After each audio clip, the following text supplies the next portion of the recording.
कुठलीही संस्था कुठलीही व्यक्ती ही एक दिवसात किंवा एक वर्षात मोठी होत नाही। आज श्रीनाथ मेटल्सने 23 वर्ष पूर्ण केली।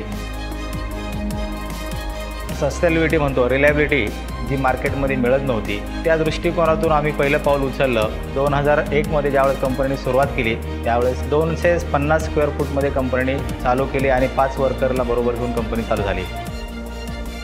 मी एक स्वतः कामगार होतो। स्वतः कामगार असल्यामुळं कामगारांच्या काय अडचणी आहेत आणि त्यांच्या अपेक्षा काय आहेत ह्या सगळ्या मला ज्ञात नसल्यामुळं कॉन्ट्रॅक्टचा कामगारसुद्धा मला कॉल करू शकतो।